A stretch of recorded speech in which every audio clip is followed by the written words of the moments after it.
Я свои 3 книжки уже рассказал, в принципе. Ну, которые прям для меня must-must. Давай, я тебе пораю. «Клуб неисправимых оптимистов». Да. Французский чувак, читается просто невероятно. То бок ты проваливаешься в эту атмосферу, ты вельмі спачуваеш героям, і гэта сярэдзіна прыблізна, наколькі разумею, 20-го стагоддзя вельмі круто описано. Геносия, все дела. Геносия, да, что такое? Сделано очень классно. Про эмиграцию очень много, про войну. Я читаў, калі яшчэ не быў эмігрантам, а ў выніку вось так атрымалася. Второе, гэта Філ Найт, заснавальнік кампаніі Nike, які пісаў «Прадавец обуви», называецца гэтая кніжка. Ну, я не вельмі люблю вот эту всю матывацыйную літаратуру, потому что она там пафосная и пустая.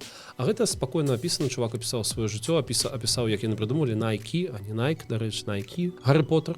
Сапраўды гэта вельмі важна для того, как мне вельмі падабаецца, як развіваецца гэта з дзіцячай літаратуры даволі спрошчана, як яна развіваецца ў нешта такое, ну, кажуць, што там «Уладар пярсцёнкаў» гэта кніжка пра таталітарныя рэжымы, а Гаррі Поттер гэта, ну, менавіта пра фашызм, нацызм, каб як вось гэта раскрываецца праз вось такія вось вобразы.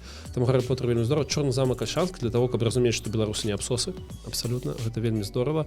Владимир Семёнович Ван Лов. Давай какую-нибудь биографию. Слухай, я наконт біяграфій, Стив Джобс. Калі баіцеся біяграфіі, пачытайце біяграфію Мэцю МакКонахі.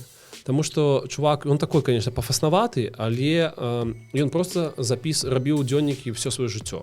І калі, ну, не то, што знайшлі грошы, ну, Мэцю МакКонахі, конечно, знойдуць грошы, але пэўны момант, калі яму прапанаваў літаратурны агент, ён просто все гэта аб'яднаў і выдаў.